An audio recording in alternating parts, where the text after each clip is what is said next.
So I just got back from doing my exam, the 473 for the Postal Service. I literally only studied for 20 minutes. I'm not good at tests, and I scored an 83%. And I wanted to show you guys how I did it and what I did to prepare for it.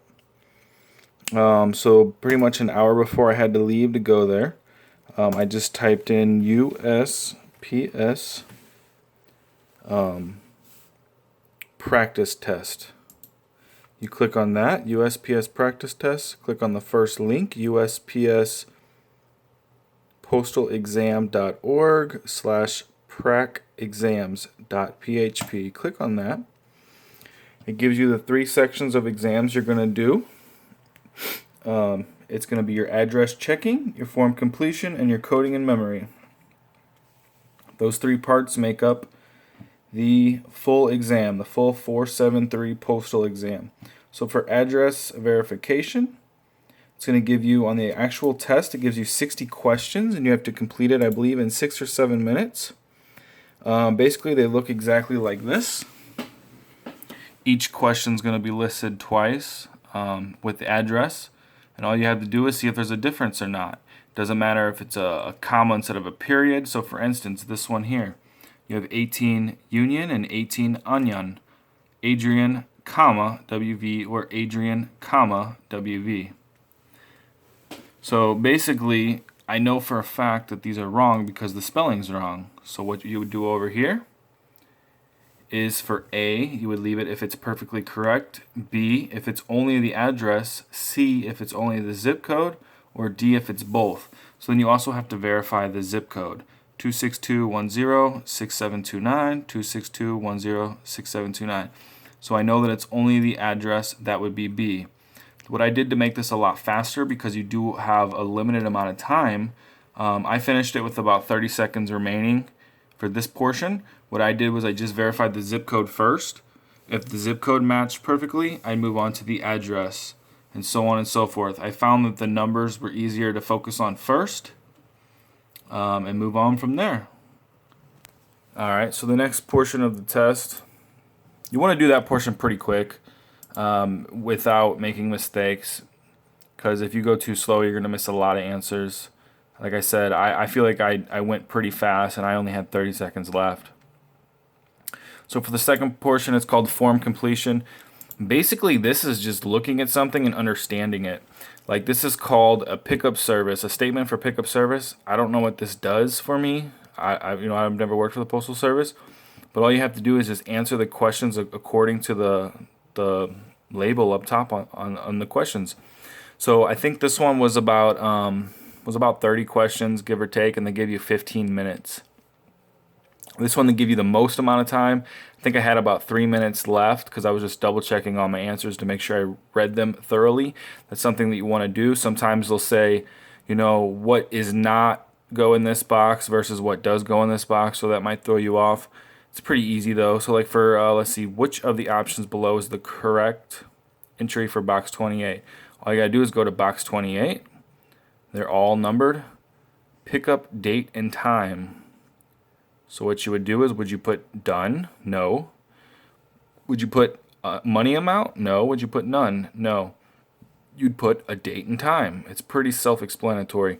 I think this is the easiest part of the test, as long as you can read directions thoroughly. Alright, in the third section on this form, and you guys can practice this as much as you want on this practice test. Like I said, I only did it for 20 minutes. The last part is coding and memory. So we're going to start this section here. What it's going to give you, it's going to give you an address range. So basically, like, this number of addresses for Mitchell Lane all goes to A. That goes to the A route. Same thing with Van Crest from 854 to 1555. All go to the A route. And so on and so forth. So basically all you have to do is, I think on this one they give you 6 minutes, and I believe it's 36 codings. So give you 36 addresses, and you have to tell the A, B, C, or D of where it goes. So for instance, they'll give you 36 of these. They give you 28551 Allen Street. So what I did first was I looked at the name of the street. It's Allen. So I see Allen is in C. So 28551 is in between 21513, and it's in between 29524. So I know that answer is C. So that's pretty much self-explanatory. I think I had a minute left on this. You have 6 minutes to do 36 on the actual test. Not too bad. As long as you can look and know what's in between what numbers, it's not too bad. Sometimes they give you one that's not in the range, and those are going to be D. So for instance, if it's address 5000 Van Crest, I know it's not in between these two, so it's got to be D. All right. So the second part of the third part, basically you have to memorize this. They give you 5 minutes exactly to memorize this, and you have to do 36 address codings without this chart, without this guide. That's the hardest part to me because I have very bad short-term memory. So the only way that I could make this work for me is by using each address street name. For instance, Mitchell. I know Mitchell's in A and I know Mitchell's in C.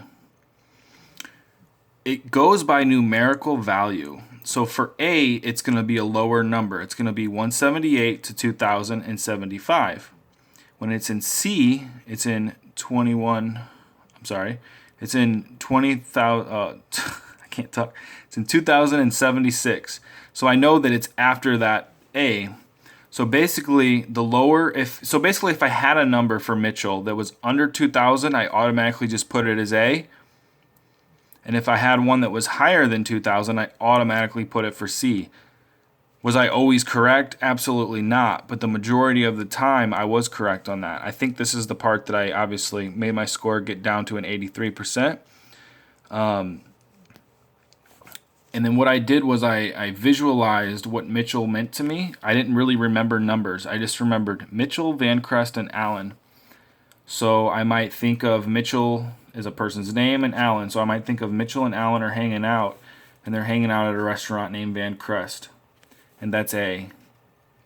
And then on the second one, I might think of Elmer's Glue and Abbott. I don't know what that even means to me, but I would combine those as B. So if I saw Elmer and I saw Abbott, I automatically assumed that that was B. Whether it was correct, let's just say it was address 40 Abbott Lane. Well, 40 Abbott Lane isn't in B. So what you would want to do is you'd want to put it all mail that does not fall in this address range listed above. You'd want to put it in D. But my brain couldn't focus on 4 letters. So if I saw Abbott, I automatically put B.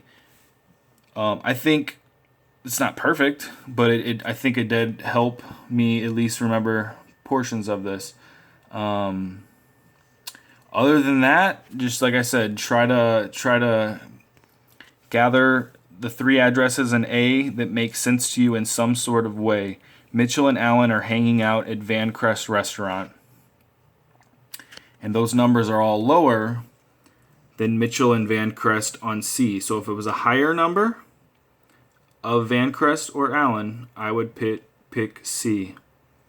If it was a lower number of Mitchell, Van Crest, or Allen, I would pick A. It's not perfect, but it did get me through the test. I passed with an 83% with literally 20 minutes of studying. So if you have any other questions, anything I can answer for you, please let me know. Comment, like. Thank you guys so much.